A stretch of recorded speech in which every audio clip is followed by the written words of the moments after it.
Hello people, trampoline పార్క్కి వెళ్ళాలా, fly జోన్కి వెళ్ళాలా, ఏది బెటర్ అంటారు? వీకెండ్ అయితే 763 ప్రైస్ అని మనకి గూగుల్లో ఉంది. కానీ వీకెండ్లో వెళ్తే వాళ్ళు 900 చేంజ్ అయితే నా దగ్గర ఛార్జ్ చేశారు. అది చిన్నపిల్లలకు కానీ పెద్దవాళ్ళకి కానీ. అలా లోపలికి వెళ్ళాక మనకు ఒక ఫామ్ ఇస్తారు. దాన్ని ఫిల్ చేసేసిన తర్వాత అమౌంట్ పే చేసిన తర్వాత మనం ఇంకా లోపలికి వెళ్ళిపోవచ్చు. అయితే పేమెంట్ చేసే ముందు మనం పైకి వెళ్ళి ఏమేమి ఈవెంట్స్ ఉన్నాయో మొత్తం చూడొచ్చు. ఆ తర్వాత మనకి ఓకే అనుకుంటేనే మనం పేమెంట్ అనేది చేసుకోవచ్చు. నేనైతే వీకెండ్ వెళ్ళాను. వీకెండ్లో కూడా అంత రష్ అయితే లేదు. చిన్నపిల్లలు పెద్దవాళ్ళు అందరూ కలిసి అయితే ఆడుకోవచ్చు. ఈ బుడ్డోడు ఎవడో కానీ భలే జంపులు చేసుకుంటే వెళ్ళిపోతున్నాడు. అన్నట్టు ఇక్కడ మనకి లాకర్ ఫెసిలిటీ కూడా ఉంది. ఫైనల్గా మనం పేమెంట్ చేశాక సాక్సెస్ అయితే ఇచ్చేస్తారు. ఈ సాక్సెస్ ఏంటంటే కొంచెం గ్రిప్పింగ్, మనం జంప్స్ చేయడానికి గ్రిప్ బాగుంటుందని చెప్పి వాళ్ళే ఇస్తారు మనకి. నేనైతే మా వాడు ఎటు వెళ్ళిపోతే నేను అటు వెళ్ళిపోయి నేను ఆడుకున్నాను. ఇదైతే చాలా బాగుంది కానీ జంపింగ్, కానీ ఎక్కడ ఆ నెట్టు ఊడిపోతుందేమో అని భయం వేసింది. ఇదైతే సుప్రీం జంప్, మనం అలా ఎగిరి జంప్ చేయొచ్చు. అలా జంప్ చేసుకుంటూ అలా బాస్కెట్బాల్ ఆడుకోవచ్చు.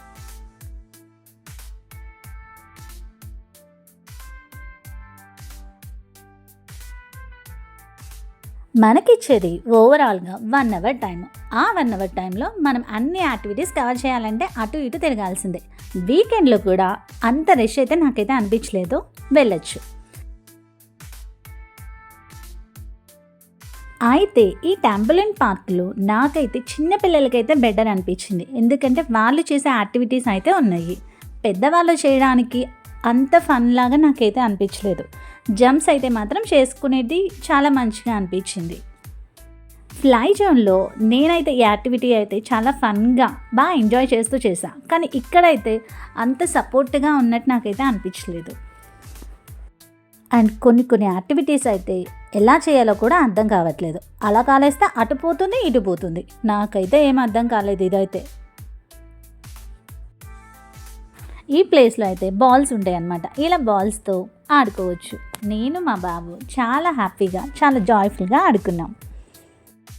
నాకైతే ఈ ప్లేస్ చాలా బెటర్ అనిపించింది చిన్నపిల్లలతో వెళ్ళడానికి.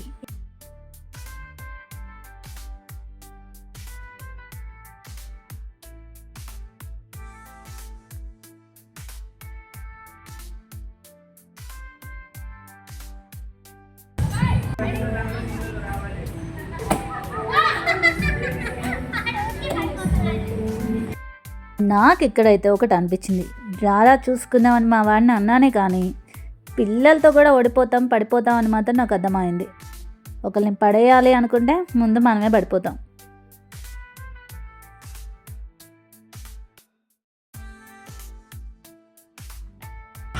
మమ్మీ వర్సెస్ డాడీ ఎవరు గెలుస్తారు చూద్దాం.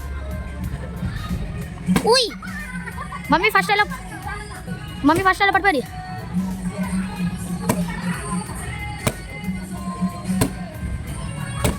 డాడీ గట్టి కొట్టు. అయితే నేనైతే మా ఇంటికి ముందే చెప్పాను అనుకోండి, నన్ను మాత్రం గట్టిగా కొట్టి కింద పడేయద్దు అని. మా బాబాయ్ అయితే ఉన్న యాక్టివిటీస్ అన్నీ ట్రై చేయడానికి చాలా కష్టపడి ట్రై చేస్తున్నాడు. అసలు ఈ యాక్టివిటీ ఎలా చేస్తారో కూడా నాకైతే అర్థం కాల. మా వాడైతే ట్రై చేస్తున్నాడు. ఈ కింద ఉన్న ట్యూబ్స్ అయితే అంత ఎఫెక్టివ్గా అయితే నాకు ఉన్నట్టు అనిపించలా. ఎందుకంటే ఫ్లైలో కింద పడ్డా కూడా మనకేం కాలు బెనకడం అలా అయితే ఏం లేదు. కానీ నాకైతే ఇక్కడ కింద పడ్డాక కాలు కాస్త పెరిగినట్టు అలా అయితే అనిపించింది. ఎందుకంటే ట్యూబ్స్ అంత సపోర్ట్ ఇస్తున్నట్టు అయితే నాకైతే అనిపించలేదు. పిల్లలు ఇలా జంప్ చేస్తుంటే మస్తు హ్యాపీగా అనిపించింది. నాకైతే ఈ జంపింగ్ నెట్ భలే అయితే అనిపించింది, జింగ్ జింగ్ అని ఎగురుతున్నట్టు. కాకపోతే ఆ నెట్ కిందకి ఎక్కడ వెళ్ళిపోయి కింద పడిపోతానో అని ఒక భయం అయితే ఉందనుకోండి. నాకు ఇక్కడ ఒక ప్లస్ పాయింట్ ఉందనిపించింది. అదేంటంటారా, మా వారైతే టికెట్ తీసుకోలే, కానీ యాక్టివిటీస్ అయితే చేసినప్పుడు వాళ్ళైతే ఏమీ వద్దు అని అలా అయితే ఏం స్టాప్ చేయలేదు. ఫ్లై జోన్లో నాకైతే చాలా స్ట్రిక్ట్గా ఉంటారు అనిపించింది. ఫ్లై జోన్లో ఉన్న ఇంకో అడ్వాంటేజ్ ఏంటంటే ఏ యాక్టివిటీ ఎలా చేయాలో వాళ్ళైతే చెప్తుంటారు. ఏదో ఈ సుప్రీం జంప్ చేద్దామని ట్రై చేశాను కానీ ధైర్యం అయితే చాలేదండి. గైడెన్స్ అయితే తీసుకున్నా కానీ అక్కడికి వెళ్ళి దూకాలంటే దడేసింది. బయటకు వచ్చాక ఇంతమంది జనాభాను చూసి ఏంటి ఇక్కడ ఏమన్నా మూవీ ఏమన్నా ఉందా అన్న డౌట్ అయితే వచ్చింది నాకు. ఇంతకీ ఇక్కడ ఇంత రష్ ఎందుకుందంటారు? మీకు తెలిస్తే కామెంట్ చేయండి.